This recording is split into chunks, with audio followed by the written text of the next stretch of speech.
வணக்கம். இன்னைக்கு நம்ம பார்க்க போறது ஒரு முறுக்கு ரெசிபி தாங்க. அதாவது நம்ம உளுந்த முறுக்கு எப்படி செய்யறது அப்படின்னு தான் பார்க்க போறோம். இது ரொம்பவே மொறுமொறுன்னு டக்குன்னு ஈஸியா வீட்டுல செஞ்சிடலாம். வாங்க எப்படி செய்யலாம்னு பார்க்கலாம். அதுக்கு முன்னாடி நம்ம சேனலை நீங்க இன்னும் சப்ஸ்கிரைப் பண்ணலன்னா மறக்காம சப்ஸ்கிரைப் பண்ணிட்டு கூடவே இருக்க பெல் ஐக்கானை கிளிக் பண்ணிக்கோங்க. ஃபர்ஸ்ட் ஒரு வானல வச்சு உளுந்த வறுத்துக்கலாம். அதுக்கு நம்ம 1/4 கப் உளுந்து எடுத்திருக்கோம். அதை போட்டு நல்லா வறுத்துக்கலாம்.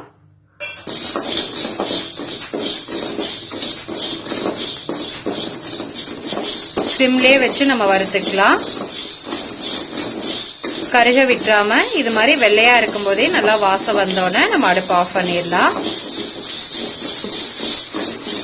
அவ்வளவுதான். இந்த ஸ்டேஜ்ல நம்ம அடுப்பு ஆஃப் பண்ணிடலாம். இது மாதிரி ஒரு தட்டுல கொட்டி நல்லா ஆற விட்டு நல்லா நைஸா அரைச்சு எடுத்துக்கலாம். இது மாதிரி நல்லா அரைச்சுக்கிட்டு இதை நம்ம சலிச்சுக்கலாம்.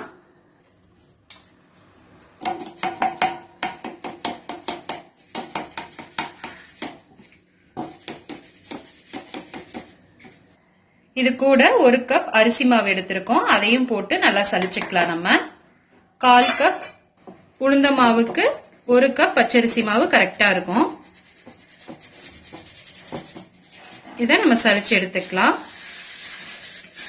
கூட தேவையான அளவு உப்பு சேர்த்திக்கோங்க. 1 ஸ்பூன் கருப்பு எள்ளு சேர்த்திக்கோங்க. கொஞ்சம் பெருங்காயத்தூள். இது கூட 1 ஸ்பூன் வெண்ணெயை போட்டு நம்ம நல்லா கலந்துக்கலாம்.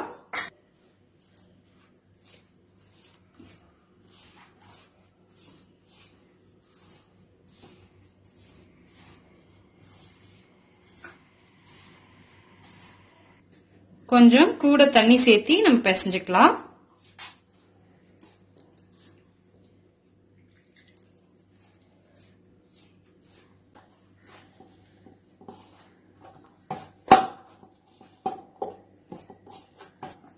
இது மாதிரி நல்லா பிசைஞ்சு எடுத்துக்கோங்க. எண்ணெய் காஞ்சோன மாவு அச்சுல போட்டு அப்படியே புழிஞ்சு விட்டுறலாம்.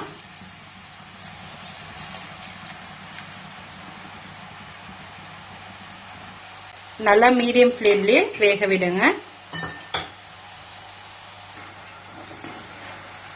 இப்ப நல்லா வெந்துருச்சு. நம்ம இதை எடுத்துடலாம்.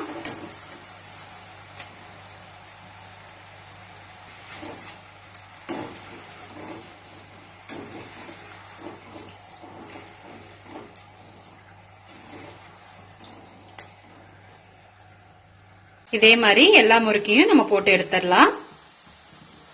அவ்வளவுதான். இப்போ நம்ம உளுந்த முறுக்கு ரெடி ஆயிருச்சு. நாங்க இது மாதிரி உதிரியா போட்டிருக்கோம். நீங்க வேணும்னா ஷேப் பண்ணி கூட போட்டு எடுத்துக்கலாம். இது மாதிரி நீங்களும் ட்ரை பண்ணி பார்த்துட்டு எப்படி இருக்குன்னு கமெண்ட்ஸ்ல சொல்லுங்க. இந்த வீடியோ பிடிச்சிருந்தா லைக் பண்ணுங்க, ஷேர் பண்ணுங்க, மறக்காம நம்ம சேனலை சப்ஸ்கிரைப் பண்ணிக்கோங்க.